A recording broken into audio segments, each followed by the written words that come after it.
ছোট জান্নাতি বড় জান্নাতিকে জিজ্ঞাসা করবে। ছোট জান্নাতি ফেরেশতাদেরকে ডেকে ডেকে জিজ্ঞাসা করবে, ও আমার ফেরেশতারা, আমার নাকের মধ্যে একটা সুঘ্রাণ আসলো, সুঘ্রাণ, এই সুঘ্রাণটা কোত্থেকে আসতেছে দয়া করে তুমি বলো। ফেরেশতারা বলবে, হে আল্লাহ পাকের বান্দা, দুনিয়াতে থাকা অবস্থায় আপনার, হে আল্লাহ পাকের বান্দা, দুনিয়াতে থাকা অবস্থায় আপনার চাইতে একজন জান্নাতি, বড় জান্নাতি আছেন, তিনি ঘুমের ঘরে এক পাশ থেকে ও পাশ হয়েছেন। যদিও জান্নাতের মধ্যে ঘুম নাই, কিন্তু রেস্ট আছে, আরাম আছে, আরাম করতেছেন। আর এই মুহূর্তে ঘুমের ঘরে, আরামের ঘরে এক পাশ থেকে ও পাশ হয়েছেন, আর এক পাশ হওয়ার কারণে তার শরীর থেকে সুঘ্রাণ আসতেছে, আর সেটাই আপনার নাকের মধ্যে আসছে।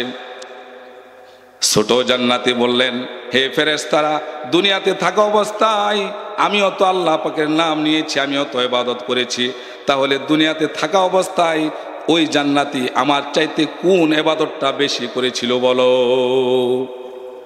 ফেরেশতারা প্রতি উত্তরে বলবে, দুনিয়াতে থাকা অবস্থায় যদি আপনি জানতে চান তিনি কি আমল করেছিলেন, আপনি আশ্চর্য হয়ে যাবেন। ফেরেশতারা ডেকে ডেকে ছোট জান্নাতিকে বলতেছেন, হে আল্লাহ পাকের বান্দা জান্নাতি, শুনে রাখুন, দুনিয়াতে থাকা অবস্থায় আপনার চাইতে ওই জান্নাতি একবার সুবহানাল্লাহ বেশি পড়েছিল, বলেন সুবহানাল্লাহ। জান্নাতের মধ্যে কোনো ভাষা থাকবে না, শুধু থাকবে সালাম আর সালাম। কি বলেন, ঠিক কিনা? এই দুনিয়াতে কত কথা বলি, কত ভাষা ব্যবহার করি, কিন্তু জান্নাতের মধ্যে কোনো অন্য দুনিয়ার সব কথাই পাল্টে যাবে, পরিবর্তন হয়ে যাবে, কিন্তু দুনিয়ার একটা পরিচিত ভাষা থাকবে, সেটা কি? সালাম, শান্তি আর শান্তি। ওই জান্নাত কত বড়, কি বিশাল জান্নাত! ওই জান্নাতটা কামাই করার জন্যই মূলত আল্লাহ রাব্বুল আলামিন এই মহা পরিকল্পনা করে রেখেছেন। আমাদেরকে পৃথিবীতে না বানাইলেও পারতেন, না পাঠাইলেও পারতেন। আগে জিন্নাতরা ছিল, জিন জাতিরা ছিল, তারাই ইলা ইয়াউমিল কিয়ামা, আল্লাহ পাক ইচ্ছা করলে কিয়ামত পর্যন্ত তাদেরকে রেখে দিতে পারতেন, কি পারতেন না? কিন্তু আল্লাহ পাক রব্বুল আলামিন তিনি ইচ্ছা করলেন, তিনি তো যা ইচ্ছা তাই করেন, যখন ইচ্ছা তখন করেন, কারো কাছে পরামর্শ লাগে না, কারো কাছে জিজ্ঞাসা করাও লাগে না। যখন যা ইচ্ছে তখন তাই করেন যিনি, তিনার নামই হলো কি? আল্লাহ। আর তিনি ইচ্ছা পোষণ করলেন দুনিয়াতে প্রতিনিধি পাঠাবেন, মানুষ পাঠাবেন, যারা দুনিয়াতে গিয়ে আল্লাহ নামের পবিত্র নামের জিকির করবে, আল্লাহর বানানো পবিত্র মুখখানা দিয়া আল্লাহ নামের পবিত্র নামের জিকির করবে। এখন তো আমরা তাই করতেছি, কি বলেন, ঠিক কিনা? একটু আগে আমরা কি করলাম? আমার আল্লাহ পবিত্র, আর ওই পবিত্র নামেরই জিকির দিয়ে শুরু করলাম এই মাহফিল, বলেন সুবহানাল্লাহ। তো জান্নাতের মধ্যে শুধু সুখ আর সুখ, শান্তি আর শান্তি, কিন্তু এই জান্নাতটা আসলে কত বড়! এই যে দুনিয়ার মধ্যে মানুষ আসতেছে যাইতেছে, কি বিশাল দুনিয়া! আমরা হাদিস থেকে জানতে পাই, কোনো ব্যক্তি যদি যাররা পরিমাণ ঈমান নিয়ে এই দুনিয়া থেকে মৃত্যুবরণ করে, তাহলে আল্লাহ রাব্বুল আলামিন তাকে এই দুনিয়ার সমপরিমাণ 10টা দুনিয়ার সমান জান্নাত দিবেন, বলেন সুবহানাল্লাহ। 10 দুনিয়ার সমান। কালীহাতির প্রত্যেকটা বাড়িতে এখনো আমরা যাই নাই, গেছি কি? কালীহাতি থানার মধ্যে যত বাড়ি ঘর আছে, যত জায়গা আছে, এই সমস্ত জায়গায়, সমস্ত বাড়িতে আমাদের কদম পড়ছে কি? পড়ে নাই। কালীহাতির তুলনায় এই টাঙ্গাইলটা বিশাল বড় না ছোট? বড় না? বড় কিনা? অনেক বড়। টাঙ্গাইলের তুলনায় সারা বাংলাদেশটা কি ছোট না বড়? অনেক বড়। আবার এই বাংলাদেশের তুলনায় ইন্ডিয়া আরো বহু গুণে বড়, 30 গুণ বড়। তো 10 দুনিয়ার সমান জান্নাত আল্লাহ পাক আমাদেরকে দিবেন। কিন্তু জান্নাতটা কত বড় এটা আমাদের জানার দরকার আছে না নাই ভাইয়েরা? 10 দুনিয়ার সমান জান্নাত দিলে আল্লাহ পাক এত জায়গা পাবে কোত্থেকে? নাকি এত জায়গা তো আমরা দেখি না। দুনিয়াতে তো 1 বিঘত জায়গার জন্য আমরা মারামারি, কাটাকাটি, হানাহানি এগুলো করি কি করি না? কিন্তু আল্লাহ পাক এত জায়গা কোত্থেকে পাবে? আমাদেরকে যে ঘোষণা দিলেন যে যারা পরিমাণ ঈমান নিয়ে গেলে 10 দুনিয়ার সমান জান্নাত এক একজন ব্যক্তিকে দিবে। সুবহানাল্লাহ। আর সবচাইতে বড় জান্নাতটা যিনি পাবেন এটা হলো সবচাইতে ছোট জান্নাত। যে জান্নাতটা 10টা দুনিয়ার জামাত সমান জান্নাত হবে, এই জান্নাতটা হলো সবচাইতে ছোট জান্নাত। আর সবচাইতে বড় জান্নাত যাকে দিবেন তিনি হলেন একজন হাফেজে কুরআন। জোরে সুরে আওয়াজ দিয়ে বলেন সুবহানাল্লাহ। কেন হাফেজে কুরআনকে সবচেয়ে বড় জান্নাত কেন দিবেন? কারণ হলো আল্লাহ রাসূল সাল্লাল্লাহু আলাইহি ওয়াসাল্লাম বলেন, কাল কিয়ামতের ময়দানে একজন হাফেজে কুরআনকে বলা হবে যে হে আল্লাহ পাকের কুরআনের পাখি, তুমি তোমার কুরআন থেকে, আল্লাহ পাকের কুরআন থেকে শুরু থেকে পড়া শুরু করো। তোমার পড়া যেখানে শেষ হবে জান্নাতের ঠিকানা তোমার সেইখানে হবে। সুবহানাল্লাহ।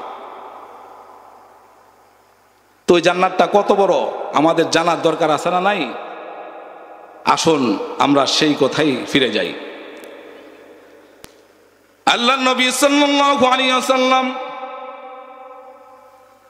তিনি একবার হযরতে জিবরাইল আলাইহিস সালাতু ওয়াস সালামকে ধরে বসলেন, ভাই জিবরাইল, আপনি যে আমার কাছে এতবার আসেন, এত ঘন ঘন আসেন, কিভাবে আসেন? আপনার গতি কতটুকু? এত ঘন ঘন কিভাবে আসেন আমি তো বুঝতে পারি না। কেননা হযরতে আদম আলাইহিস সালাতু ওয়াস সালাম থেকে এই পর্যন্ত যত নবী রাসূলকে আল্লাহ পাক এই দুনিয়ার বুকে প্রেরণ করেছেন, কোন কোন নবীর কাছে জিবরাইল আলাইহিস সালাতু ওয়াস সালাম জীবনে 3 বার এসেছে। কোন কোন নবীর কাছে জিবরাইলকে আল্লাহ রাব্বুল আলামিন 2 বার পাঠিয়েছেন জীবনে। কোন কোন নবীর কাছে আল্লাহ রাব্বুল আলামিন জিবরাইলকে 4 বার পাঠাইছেন। আবার কোন কোন নবীর কাছে জিবরাইল আলাইহিস সালাতু ওয়াস সালামকে জীবনে 40 বার পাঠাইছেন। আর 40 বার যার কাছে পাঠাইছেন তিনি হলেন হযরতে ইব্রাহিম আলাইহিস সালাতু ওয়াস সালাম। সবচাইতে বেশি যার কাছে পাঠিয়েছেন তিনি হলেন হযরতে মুসা আলাইহিস সালাতু ওয়াস সালাম। মুসা আলাইহিস সালাতু ওয়াস সালামের কাছে জিবরাইল পুরা জীবনে 400 বার আগমন করেছে।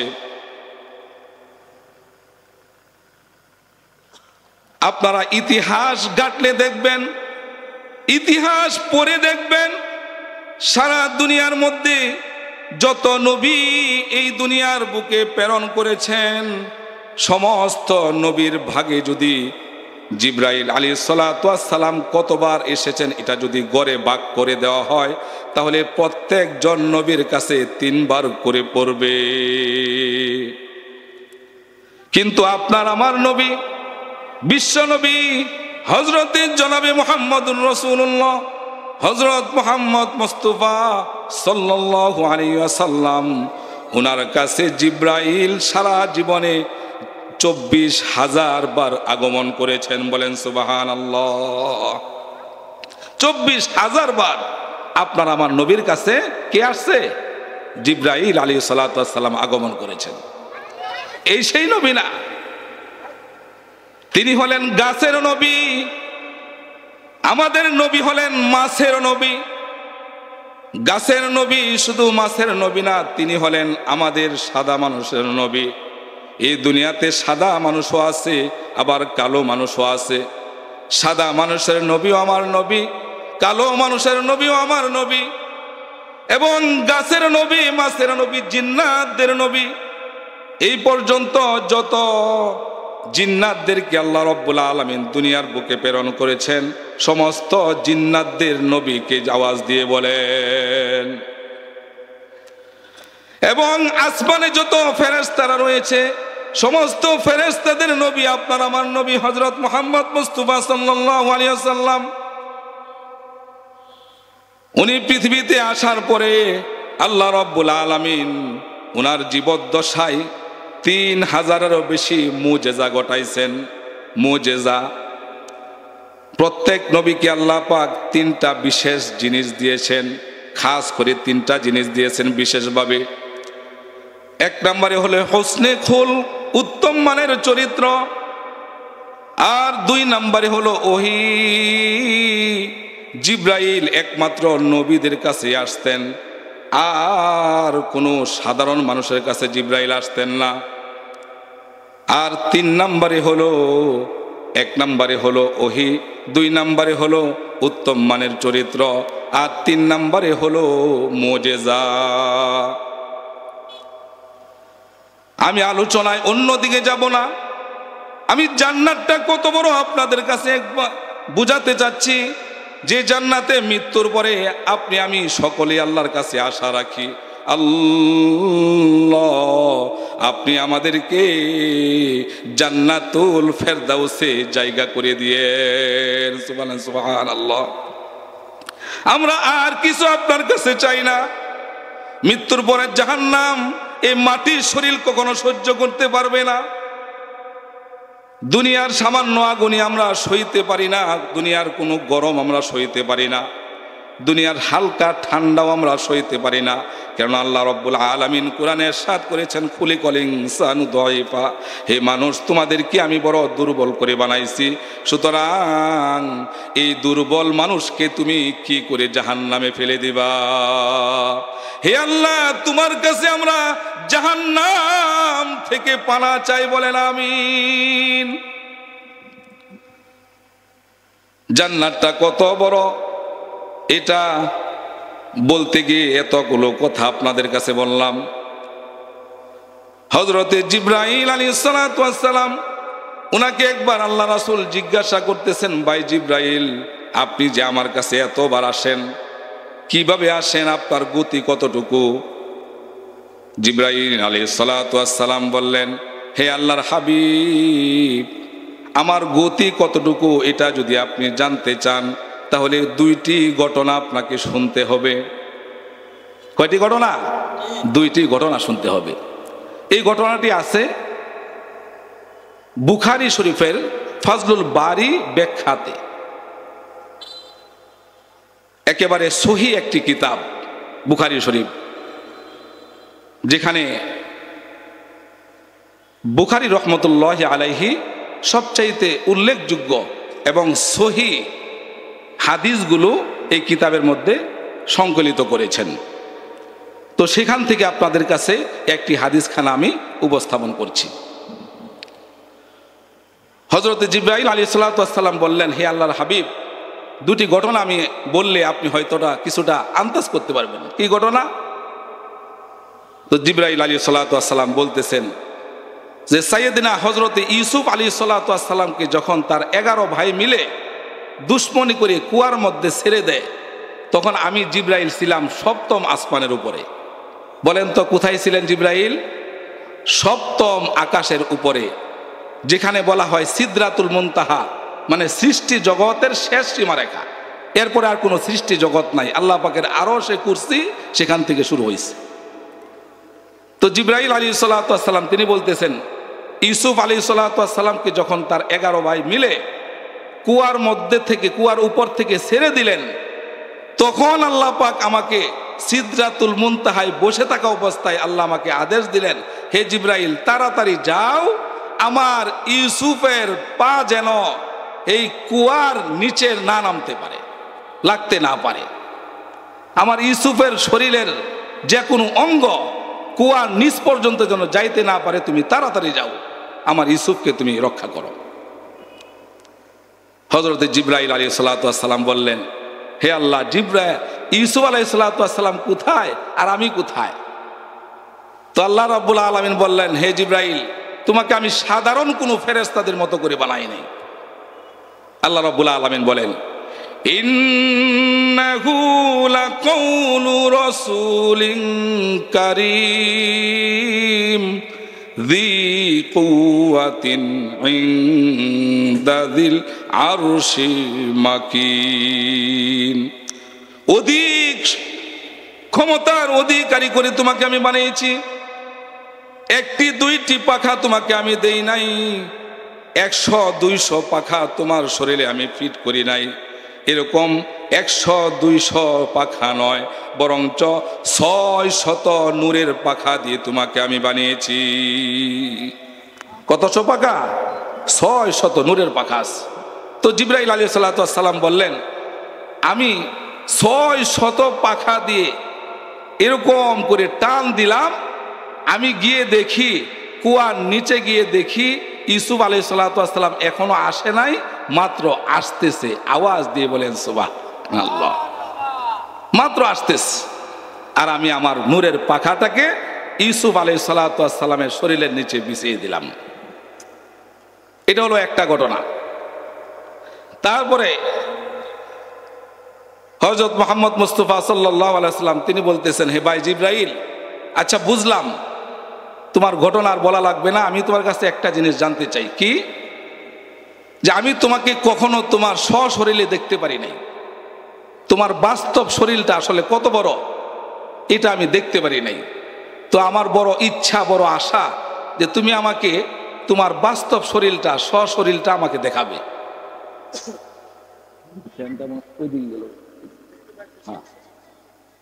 শব্দ হয়? ও আচ্ছা।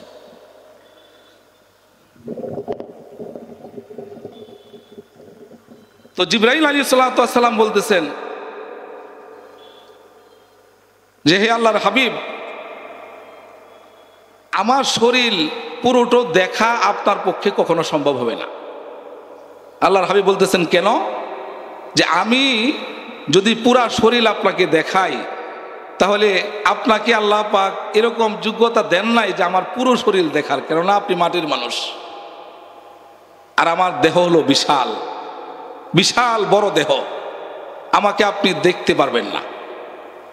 তখন আল্লাহর হাবিব বললেন, না, তারপরে আমার ইচ্ছে তোমাকে আমার দেখার, তোমার সশরীরে দেখার আমার বড় খুব ইচ্ছে তোমাকে দেখার।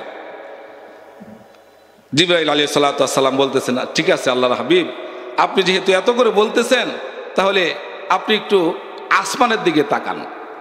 তো এটা বলে জিবরাইল চলে গেলেন। চলে যাওয়ার পর একটু পর, কিছুক্ষণ পর আবারও জিবরাইল ফিরে আসলেন। এসে জিজ্ঞাসা করতেছেন, হে আল্লাহর হাবিব, আপনি কি আমাকে দেখেছেন? আল্লাহর হাবিব বলতেছেন, কই না তো, আপনাকে তো আমি দেখি নাই।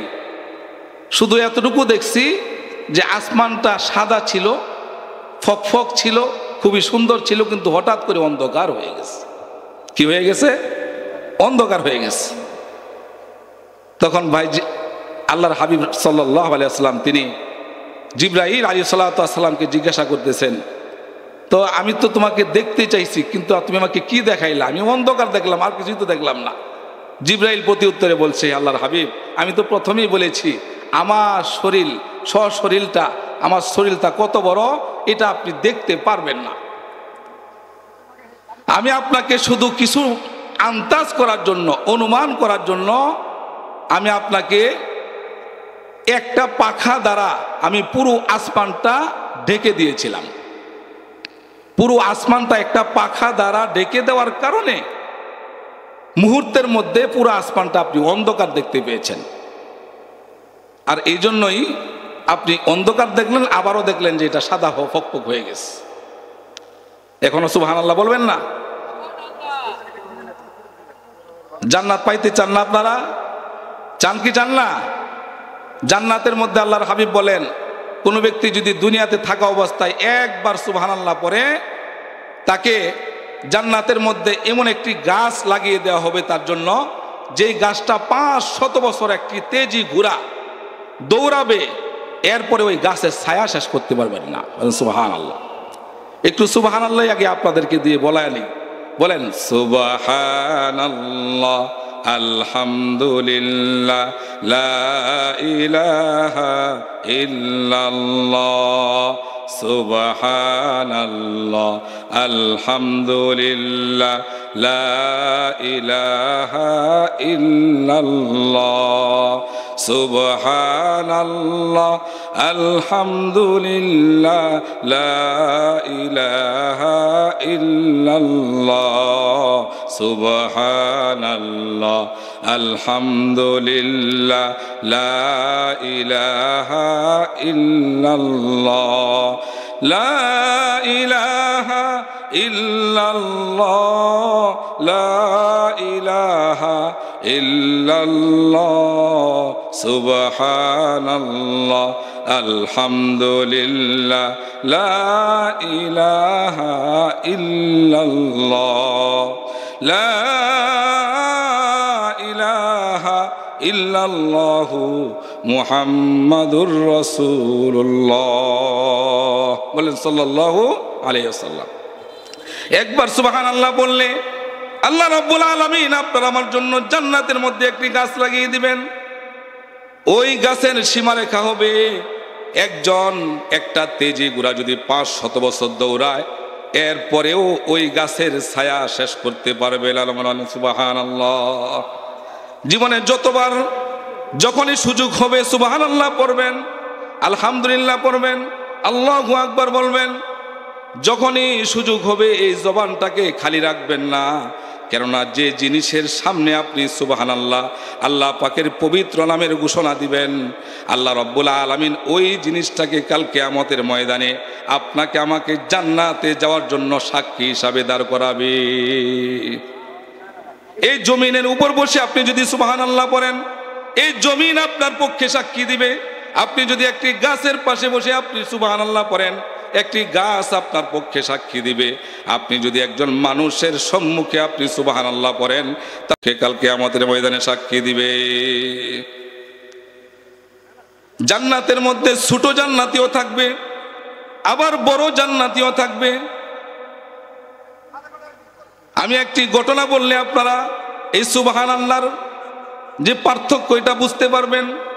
একবার সুবহানাল্লাহ পড়লে কতটুকু নেকি, কতটুকু ফজিলত আল্লাহ রাব্বুল আলামিন আপনাকে আমাকে দিবেন, আমরা কল্পনাও করতে পারবো না। শুধু গাছ দিবে না, গাছ দিবে না, আল্লাহ রাব্বুল আলামিন একটা সুবহানাল্লাহর বদৌলতে অনন্তকাল ধরে আপনি জান্নাতে আপনি জান্নাতের মধ্যে নাজ নিয়ামত ভোগ করতে থাকবো। ছোট জান্নাতি বড় জান্নাতিকে জিজ্ঞাসা করবে। ছোট জান্নাতি ফেরেশতাদেরকে ডেকে ডেকে জিজ্ঞাসা করবে, ও আমার ফেরেশতারা, আমার নাকের মধ্যে একটা সুঘ্রাণ আসলো, সুঘ্রাণ, এই সুঘ্রাণটা কোত্থেকে আসতেছে দয়া করে তুমি বলো। ফেরেশতারা বলবে, হে আল্লাহ পাকের বান্দা, দুনিয়াতে থাকা অবস্থায় আপনার, হে আল্লাহ পাকের বান্দা, দুনিয়াতে থাকা অবস্থায় আপনার চাইতে একজন জান্নাতি, বড় জান্নাতি আছেন। তিনি ঘুমের ঘরে এক পাশ থেকে ও পাশ হয়েছেন। যদিও জান্নাতের মধ্যে ঘুম নাই, কিন্তু রেস্ট আছে, আরাম আছে, আরাম করতেছেন। আর এই মুহূর্তে ঘুমের ঘরে, আরামের ঘরে এক পাশ থেকে ও পাশ হয়েছেন।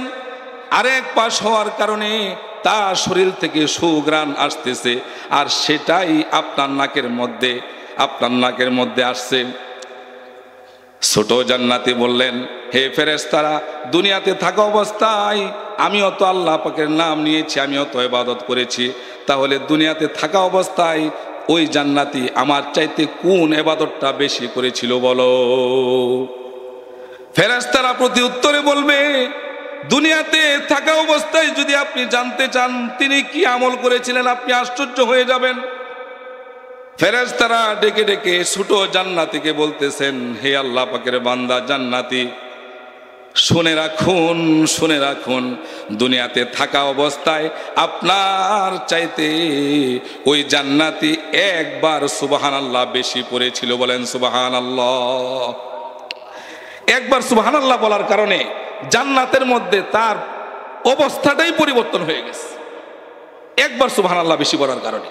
তাহলে কি সুবহানাল্লাহ পড়ার জন্য কি কৃপণতা করা যাবে? কৃপণতা করা যাবে কি? করা যাবে না। যাই হোক, আমি বলতেছিলাম নবীদের মুজিজা সম্পর্কে, জান্নাত সম্পর্কে। জান্নাতটা কত বড়! তখন হযরতে মুহাম্মদ মুস্তাফা সাল্লাল্লাহু আলাইহি ওয়াসাল্লাম ভাই জিবরাইলকে জিজ্ঞাসা করতেছে, ভাই জিবরাইল, আপনি বুঝলাম আপনি কত বড়, আপনার গতিটা এখনো পর্যন্ত আমার জানা হয় নাই। তখন জিবরাইল আলাইহিস সালাতু ওয়াস সালাম আরো দুইটা ঘটনা আল্লাহ রাসূল সাল্লাল্লাহু আলাইহি ওয়াসাল্লামকে শুনাইলেন। হে আল্লাহর হাবিব, আপনি যদি আমার গতি জানতে চান তাহলে আপনি আরেকটা ঘটনা আপনাকে শুনতে হবে। কি ঘটনা? কি ঘটনা? হযরতে ইব্রাহিম আলাইহিস সালাতু ওয়াস সালাম যখন তার সন্তানকে কুরবানি দেওয়ার জন্য মিনার প্রান্তরে নিয়ে গেলেন, হযরতে জিবরাইল আলাইহিস সালাতু ওয়াস সালামকে আল্লাহ পাক আদেশ দিলেন, হে আমার জিবরাইল, তাড়াতাড়ি মিনার প্রান্তরে চলে যাও, আমার ইসমাইলের গলা যেন আমার ইব্রাহিম না কাটতে পারে। কখন আদেশটা দিয়েছিল হে আল্লাহর হাবিব আপনি জানেননি? যখন ইব্রাহিম আলাইহিস সালাতু ওয়াস সালাম আল্লাহর নবী যখন আল্লাহু আকবার বলে ইসমাইলের গলা কাটার জন্য যখন প্রস্তুতি নিচ্ছিলেন, আল্লাহু আকবার বললেন। আল্লাহু আকবার বলার পরে জিবরাইলকে আল্লাহ পাক আদেশ দিলেন, যাও জিবরাইল আমার ইসমাইলকে তাড়াতাড়ি বাঁচাও। অথচ ইব্রাহিম হলো জমিনের মধ্যে, আর জিবরাইল কোথায়? সপ্তম আসমানে সিদরাতুল মুনতাহা, সৃষ্টি জগতের শেষ সীমারেখা যেখানে, সেখানে বসে বসেছিলেন। আল্লাহ রাব্বুল আলামিনের কাছে জিবরাইল বলতেছেন, হে আল্লাহ, আমি কোথায় আর ইসমাইল কোথায়, ইব্রাহিম কোথায়? আল্লাহ আদেশ দিলেন, হে আমার জিবরাইল, তাড়াতাড়ি জান্নাতের মধ্যে যাও, জান্নাতে গিয়ে একটা লোহার টুকরা নাও, আর একটা দুম্বা রাখা আছে হযরতে হাবিল আলাইহিস সালাতু ওয়াস সালাম, আদম আলাইহিস সালাতু ওয়াস সালামের সন্তান।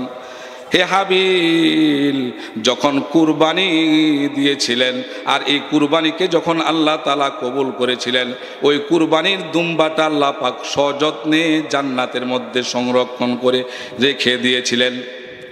ওই দুম্বাটা নিয়ে যাও, আর একটা লোহার টুকরা নিয়ে যাও। লোহার টুকরা নিয়ে যাওয়ার অর্থ কি? আল্লাহ রাব্বুল আলামিন জিবরাইলকে বলতেছেন, আমার হাবিব আমার ইব্রাহিম স্বপ্নে দেখেছিলেন তার সন্তানকে জবাই করতেছে। জবাই হওয়াটা দেখে নাই, কিন্তু জবাই করতেছে এটা কি স্বপ্নে দেখছেন।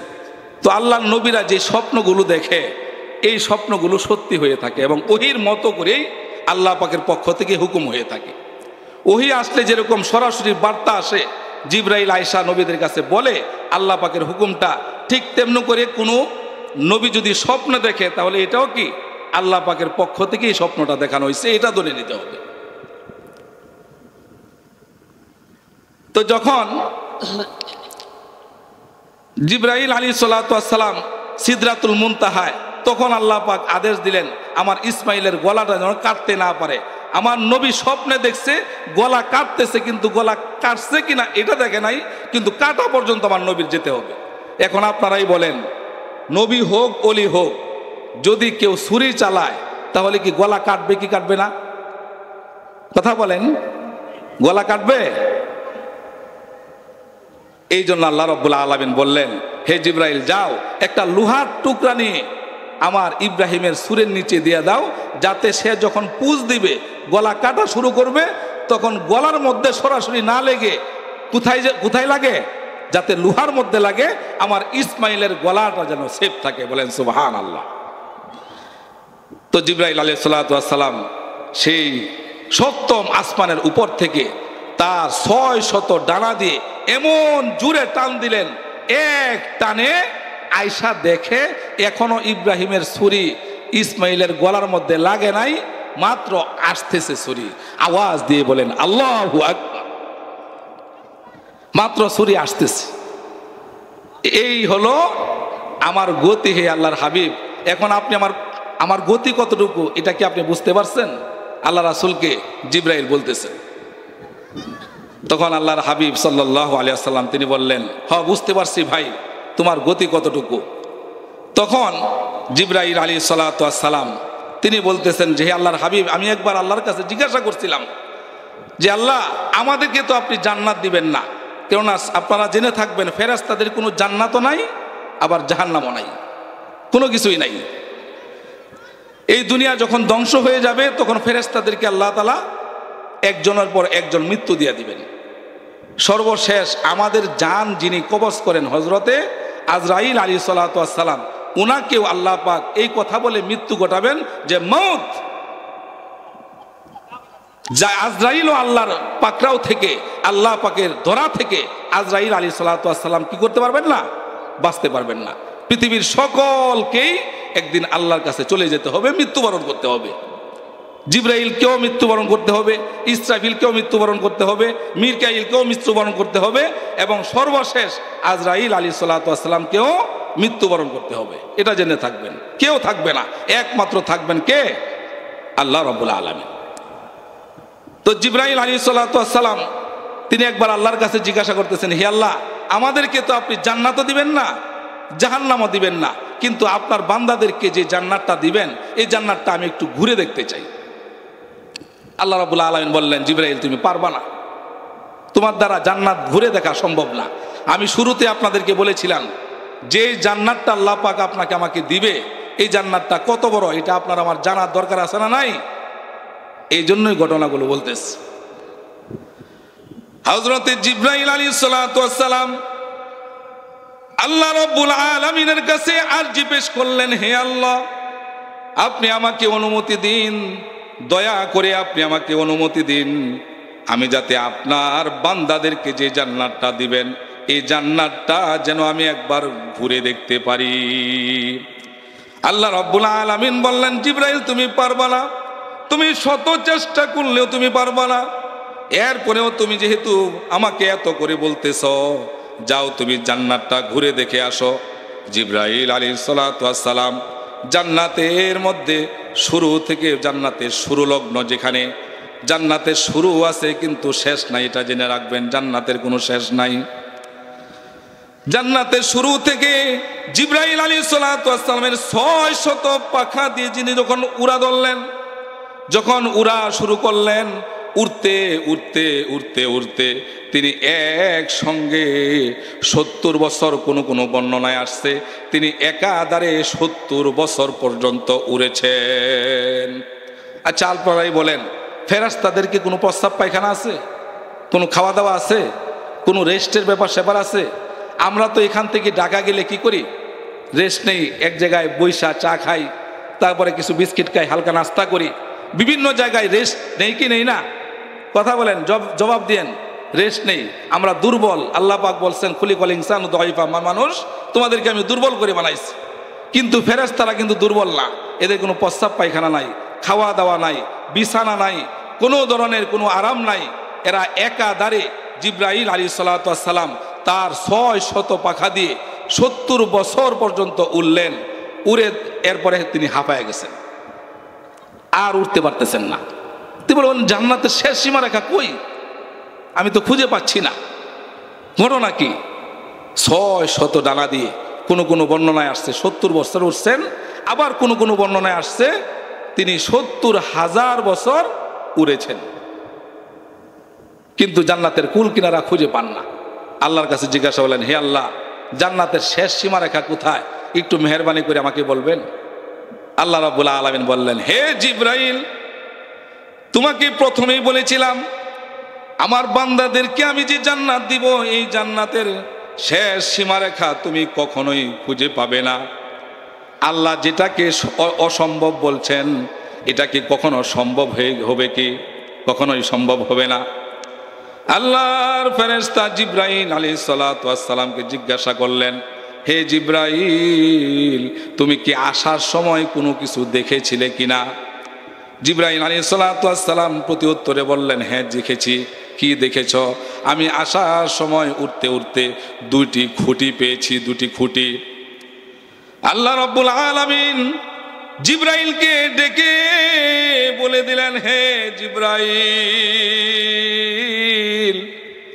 তুমি দুটি খুঁটি মাত্র দেখেছ আমার বান্দা বান্দীদেরকে, যারা নাকি ঈমান নিয়ে আসবে, যারা নাকি নামাজ পড়ে আসবে, যারা সুদ খাবে না, ঘুষ খাবে না, যারা নাকি অন্যকে গালি দিবে না, অন্যের ব্যাপারে সমালোচনা করবে না, অন্যের প্রতি খারাপ ধারণা করবে না, এই দুনিয়ার বুকে পবিত্র জীবন যাপন করবে, আমি আল্লাহ পাকের রেজামন্দি হাসিল করে চলতে থাকবে, আমি আল্লাহ পাকের সন্তুষ্টি নিয়ে 3.5 হাত কবরের মধ্যে ঢুকতে পারবে, এবং যার্রা পরিমাণ ঈমান নামক মহা দৌলত নিয়ে যেই বান্দারা আমার কাছে আসবে, আমি তাদেরকে এমন জান্নাত দিব যে জান্নাতের কোনো শেষ সীমারেখা নাই। হে জিবরাইল, তুমি দুটি খুঁটি মাত্র দেখেছ, এরকম খুঁটির সামনে লক্ষ লক্ষ কোটি কোটি খুঁটি আছে। দুইটি খুঁটি, এই একমাত্র দুটি খুঁটি তিনি পেয়েছেন কত বছর উড়ার পর? কত বছর? 1 দিন 2 দিন? 1 বছর 2 বছর? কত বছর? কোন কোন বর্ণনায় আসছে 70 বছর, আবার কোন কোন বর্ণনায় আসছে 70,000 বছর তিনি উড়েছেন। এরপরও জান্নাতের মাত্র দুটি খুঁটি পেয়েছেন। আল্লাহ বলতেছেন সামনে এরকম লক্ষ লক্ষ কোটি কোটি খুঁটি রয়েছে। আমরা যে দোকানের শাটারটা বন্ধ করিয়ে দিয়ে আমাদের রবকে সেজদা দিতে যাই, আমরা চাকরির স্থলে চাকরির কর্মক্ষেত্রকে বন্ধ করে দিয়ে আমরা আল্লাহ পাকের ডাকে সাড়া দিয়ে মসজিদে যাই, এটা এমনিতেই না ভাই, অবশ্যই একটা সেজদার মধ্যে আল্লাহ রব্বুল আলামিন এরকম অসংখ্য জান্নাত রেখে দিয়েছেন। একটা সেজদার মধ্যে আল্লাহ পাক আপনার আমার জন্য বিভিন্ন কোয়ালিটির জান্নাত রেখে দিয়েছেন। এমনিতে আল্লাহ পাক আমাদেরকে জান্নাত দিবে না, কুরবানি লাগবে, মেহনত লাগবে। মেহনত ছাড়া কুরবানি ছাড়া কখনো আল্লাহ পাক এত দামি জান্নাত আপনার আমার কপালে কখনোই দিবে না। এত সহজ না।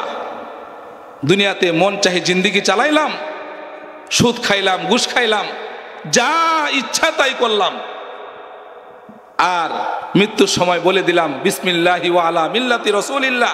সারা জীবন আল্লাহর বিরোধিতা করলাম, আল্লাহর রাসূলের বিরোধিতা করলাম, সুন্নত মানলাম না, মাথায় টুপি দিলাম না, সুন্নত মানলাম না, তারপরে প্রস্রাব করে পানি নিলাম না, পায়খানা করে কুলুপ নিলাম না, আমি মানুষকে সালাম দিলাম না, অন্যের বদগুমানি করলাম, সারা জীবন যা ইচ্ছা তাই করলাম, নফস যেভাবে চায় ঠিক সেভাবেই করলাম।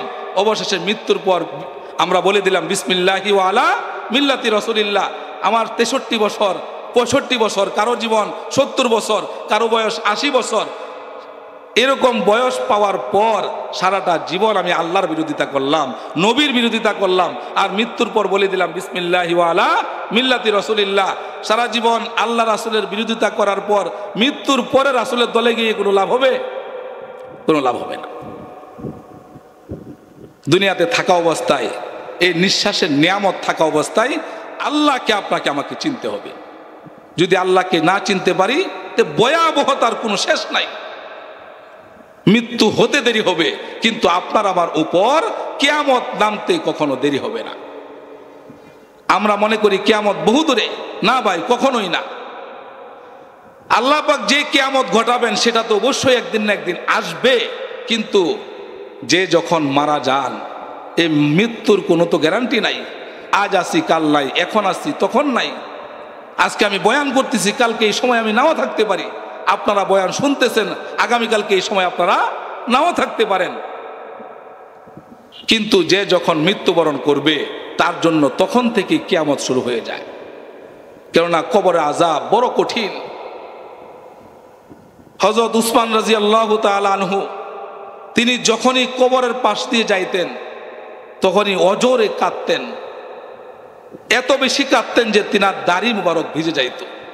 আর সেই কবর প্রতিদিন আমাকে আপনাকে ডাক দিয়ে বলে, হে আল্লাহ পাকের বান্দারা, আমি অন্ধকারের ঘর, আমি পোকামাকড়ের ঘর, আমি সাপ বিচ্ছুর ঘর, আমি এমন ভয়ঙ্কর ঘর যেখানে আসলে এমন এক চাপ দিব, যে চাপ দেওয়ার পরে আল্লাহ রাসূল সাল্লাল্লাহু আলাইহি ওয়াসাল্লাম তিনি বলেন যে এক হাত আরেক হাতের আঙ্গুলের ভিতরে যেরকম করে ঢুকে যায়, এরকম করে যেমন করে ঢুকে যায়, ঠিক তেমন করে আপনার এক পাজরের হাড় আরেক পাজরের ভিতরে কবরের চাপের মাধ্যমে ঢুকে যাবে। বলেন নাউজুবিল্লাহ।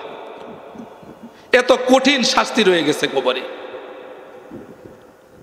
পক্ষান্তরে কোনো মানুষ যদি আল্লাহ পাকের সন্তুষ্টি নিয়ে মৃত্যুবরণ করতে পারে, এই দুনিয়া থেকে যাইতে পারে, তাহলে আল্লাহ পাক ওয়াদা রয়েছে যাররা পরিমাণ ঈমান নিয়ে এবং নেক আমল নিয়ে কোনো ব্যক্তি যদি কবরে যায়, তাকে আল্লাহ পাক এই দুনিয়া সমান 10 দুনিয়া সমান জান্নাত দিবে। চিল্লায় বলেন আল্লাহু আকবার। হযরতে সুলাইমান আলাইহিস সালাতু ওয়াস সালাম, হযরতে সুলাইমান আলাইহিস সালাতু ওয়াস সালাম তার বহর নিয়ে জিন জাতি এবং মানুষ জাতি তার 4 মাইল বিস্তৃত তার সিংহাসনটাকে নিয়ে মহাশূন্য দিয়ে উড়ে উড়ে যখন যাচ্ছেন, হযরতে সুলাইমান আলাইহিস সালাতু ওয়াস সালামের কথা জিন্নাতরাও শুনতেন, মানুষেরাও শুনতেন, পশু পাখিরাও শুনতেন। পৃথিবীতে যত আল্লাহ পাকের সৃষ্টি আছে সমস্ত সৃষ্টিকে সুলাইমান আলাইহিস সালাতু ওয়াস সালামের তাবে করে দিয়েছিলেন। তিনি যা বলতেন তখনই তা শুনতেন। বাতাস তার কথা শুনতেন। তো বাতাসকে একদিন আদেশ করলেন, হে বাতাস, তুমি আমার সিংহাসন নিয়ে, আমার এই পুরা বহর নিয়ে তুমি আমাকে নিয়ে উড়ে চলো।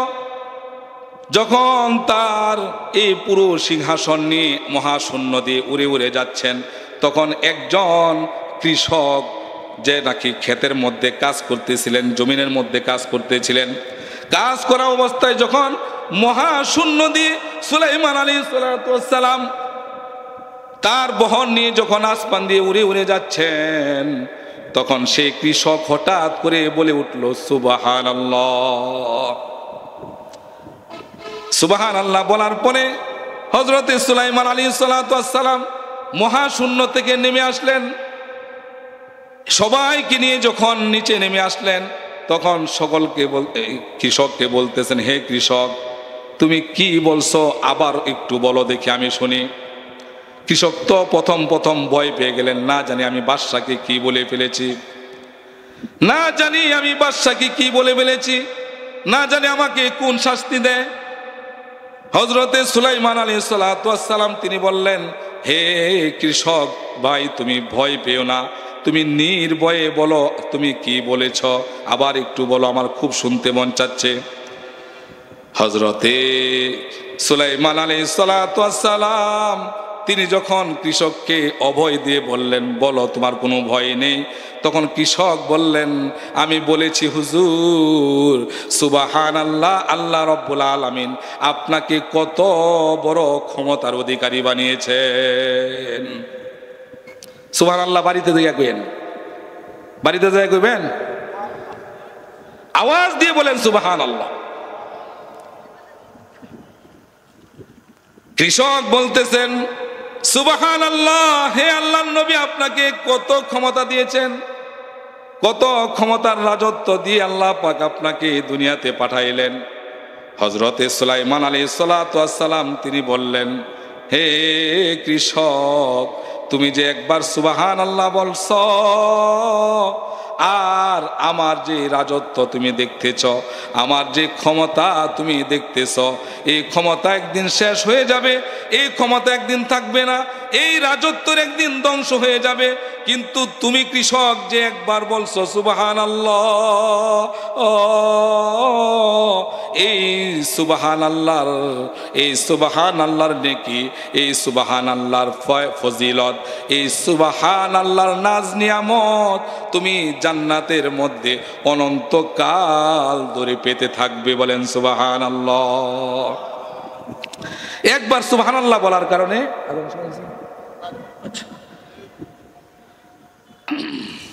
একবার সুবহানাল্লাহ বলার কারণে আপনার জান্নাতের মধ্যে অনন্তকাল ধরে নাজ নিয়ামত পেতে থাকবে। তাহলে জান্নাতটা কত বড়, এটা শুরু থেকে বলছিলাম এবং শেষ করে দিলাম যে আল্লাহ জিবরাইল আলাইহিস সালাতু ওয়াস সালাম 70,000 বছর দৌড়াইছে, এরপর কি জান্নাত শেষ করতে পারে নাই। অনেক বড় জান্নাত আপনাকে আমাকে দিবে ভাই। এই জন্য জান্নাতের আশায় আপনারা আমরা নামাজ পড়বো তো ইনশাআল্লাহ। আমরা কে কে নামাজ পড়বো একটু হাত তুলে দেখি। এই জীবনে যতদিন বেঁচে থাকবো, বলেন যতদিন বেঁচে থাকবো, বলেন যতদিন বেঁচে থাকবো, জামাতের সাথে 5 ওয়াক্ত নামাজ ছাড়বো না। আল্লাহ তুমি কবুল করো, আমিন। ওয়া আখির দাওয়া।